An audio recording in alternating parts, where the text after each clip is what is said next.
Campanha da Fraternidade de 2024. Texto base. Parte 1. Ver. Causas que geram e alimentam a inimizade.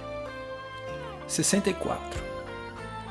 Entre as graves causas de tudo isso que vivemos encontram-se a destruição da coletividade e a construção do indivíduo solitário e autossuficiente. A modernidade nos presenteou com a descoberta da individualidade, mas nós a desfiguramos em um exacerbado individualismo que faz emergir uma subjetividade violenta e psiquicamente doentia. 65. O desaparecimento dos grandes sonhos, projetos e ideais capazes de unir e congregar as pessoas possibilitou a construção psíquica, social e cultural do inimigo como elemento aglutinador da sociedade. De tal modo que, para conseguir retirar as pessoas do seu conforto individualista, é preciso convencê-las da existência de um inimigo comum, capaz de aglutinar multidões ensandecidas que se manifestam contra algo que, a rigor, não sabem o que é, embora pensem saber quem é. 66. Essa mentalidade acredita que o conflito é produtivo e a guerra geradora de progresso. Em consequência, paz e progresso se antagonizam. Mas, dizem os defensores dessa mentalidade, isso é normal. Essa mentalidade, portanto, se manifesta como uma ideologia da negação e da invisibilização da inimizade social. 67. As leis da competição e da meritocracia põem uma pessoa contra a outra, normalizando o desejo de eliminar o outro para o próprio bem. Não importa explorar de forma predatória e criminosa a biodiversidade e todo o meio ambiente, pois se crê em uma vida que não depende da terra, nossa casa comum, mas única e exclusivamente do dinheiro e do poder. A questão fundamental. 68. Vivemos um esgotamento epocal. Ele atinge os fundamentos do convívio social, dos relacionamentos.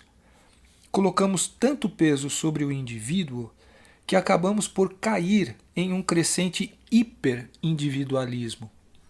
O que conquistamos como um dos nossos valores passou a configurar-se como um dos nossos maiores limites. Conquistamos a valorização do indivíduo, mas acabamos nos fechando uns aos outros. Isso se aplica às mais diversas áreas da vida, desde a imediatamente relacional, como é o caso da família, até as mais amplas, como é o caso das visões religiosas e políticas. 69. No campo político, podemos e devemos ter nossas afinidades e identidades. Elas, contudo, devem ser fontes de divisão? Como aceitar que irmãos, membros de uma mesma família, desenvolvam tamanha inimizade que já nem mais se possam ver por possuírem opções políticas diferentes? Como compreender que pessoas abandonem suas comunidades por essas já não atenderem mais às suas expectativas e pretensões políticas? Por certo, as comunidades religiosas sempre necessitarão rever suas atitudes e escolhas diante do Evangelho de Jesus Cristo. Será, porém, que devemos tratar famílias e comunidades como lojas nas quais os produtos oferecidos devem ser os que rigorosamente desejamos, a partir do imperativo de nossas individualidades, caso contrário as abandonamos? Não existe um valor maior que podemos traduzir como fraternidade, amizade, afeto e gratuidade? Esse valor maior terá perdido o fôlego de aparar arestas, apagar incêndios, nos relacionamentos gerar reconciliação e manter a unidade? 70.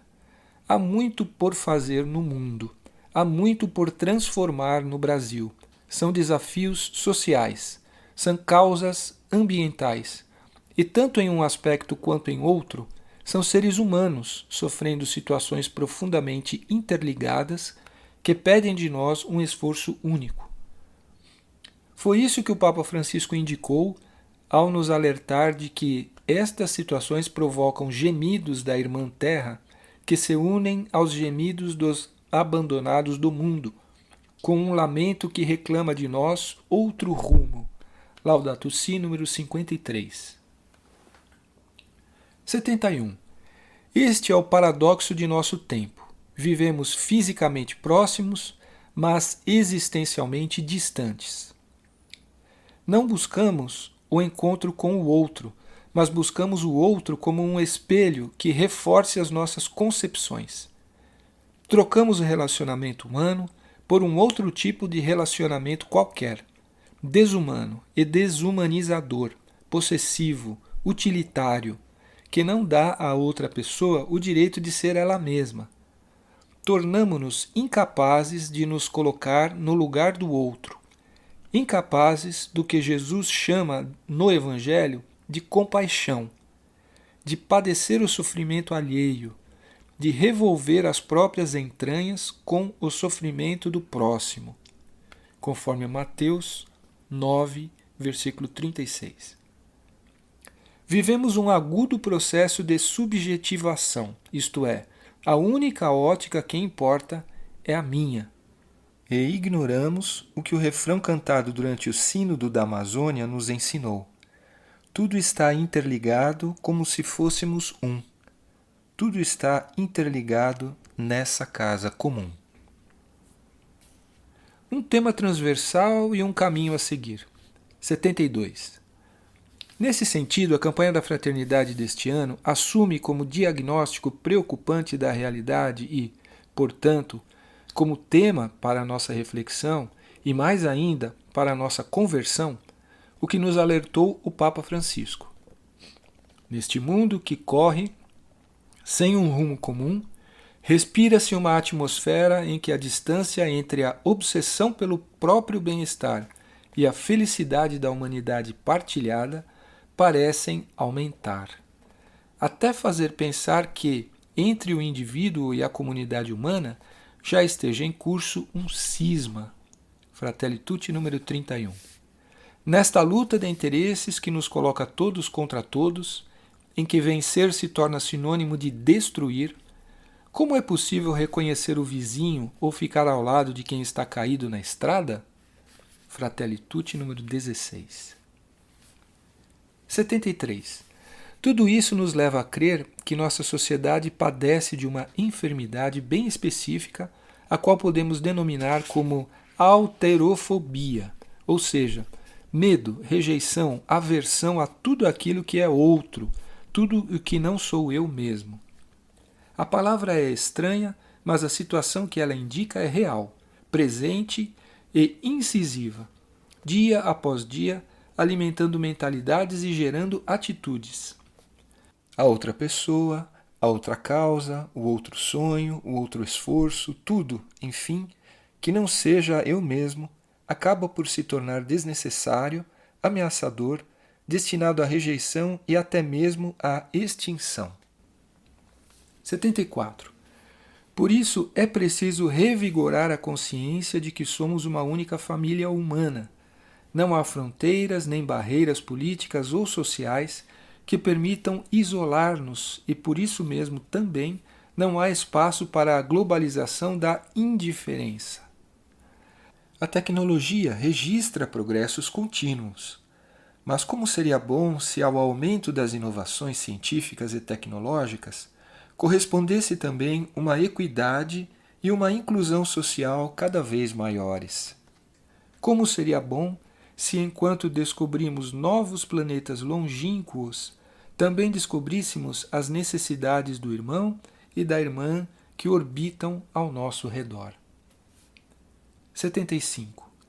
Neste tempo quaresmal, somos convocados a enfrentar e vencer a tentação de fazer uma cultura dos muros, de erguer os muros, muros no coração, muros na terra, para impedir este encontro com outras pessoas. Pois quem se fecha em si mesmo, à semelhança de uma ostra, quem levanta um muro, quem constrói um muro, acabará escravo dentro dos muros que construiu, sem horizontes. Fratelli Tutti, número 27. 76. Se o diagnóstico, fruto de nosso ver como discípulos e discípulas de Jesus Cristo, na missão de anunciar o reino de Deus, é a alterofobia, a qual chamamos igualmente síndrome de Caim, o remédio para o tratamento deve ser a amizade social, pois, como veremos a seguir, iluminados pela Palavra de Deus e o magistério da Igreja, estamos efetivamente diante de uma pandemia sociocultural que clama por transformação e conversão à luz da fraternidade nascida do Evangelho.